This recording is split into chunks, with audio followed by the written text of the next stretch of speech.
Welcome back. As we were saying before we went to break here, Wendy, the Tampa Bay Buccaneers have really had an amazing year and an amazing run here. And if you're really honest, Tom Brady has, of course, stolen the spotlight this season. Yeah, he sure has. Our Lauren St. Germain joining us live from outside Ray J to look back at how our area turned into Tampa Bay. And Lauren, I know you're a New England native, now covering this story. I'm sure there are plenty of people from up north who now live in Florida feeling your same pain. Have you adjusted yet? Wendy, still weird, not gonna lie. It's pretty awesome, but it's still weird. And you know, maybe if they went on Sunday, it would be a little bit more familiar to all of us Northerners, right? But I mean, the Bucs year, it has been such a ride. And really, if you think about it, it started getting really interesting right when the pandemic started. Tom Brady has turned Tampa's team from an also-ran into the NFC champions. It all started back in February. Rumors that he was ready to leave New England started to gain some traction. The rumor mill got so hot, Bucs head coach Bruce Arians even made a comment about his impending free agency. You never thought you'd ever see Brady and a Breeze and all those guys' names be out there. And Drew's not really out there, you know, so what is door number 2? You know, you never know.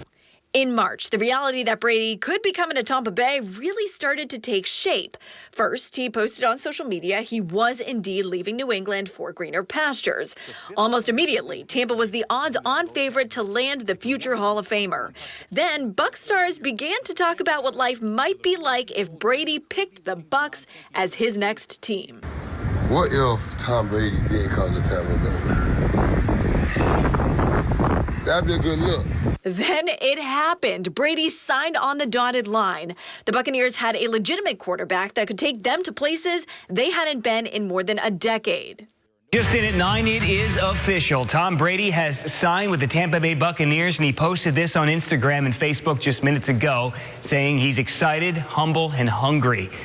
Brady would steal the headlines for weeks after. He moved into Derek Jeter's house, was reunited with Rob Gronkowski, and a few weeks later, he snuck into a park to work out and eventually got kicked out. Parks are closed down, and so a lot of our park staff, you know, they patrol around just to make sure that their people aren't in there with contact sports and things, and saw an individual working out in one of our downtown parks, and she went over to tell him that it was closed and it was Tom Brady.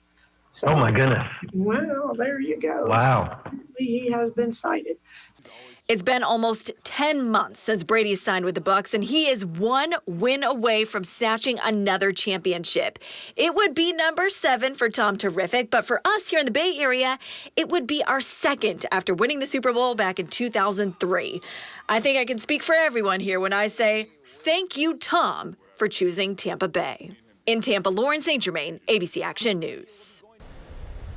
Amen to that. And this year will sure be different in terms of watching the Super Bowl, whether it's in the stands or watching at home. Gatherings are being kept to a minimum. As for the game itself, Dr. Anthony Fauci says he's hopeful this won't become a super spreader event.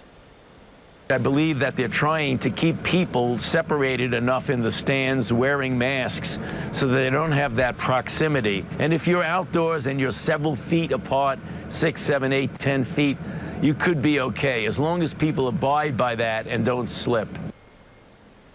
Of course, the safest way to watch it is at home with people you live with, but if watching the game with others is something you want to do, health experts say you can maybe use noisemakers instead of cheering, arrive early to avoid large crowds, and even use touchless payment methods if you're out and about. There are also safe ways to enjoy the Super Bowl and still make it memorable when the Bucs win. Wendy? That's key, when the Bucs win. Thanks, Jameson. Well, betting is big business during this big game, so we talked to the Wizard of Odds to see if there's a place bettors can get a leg up before Sunday.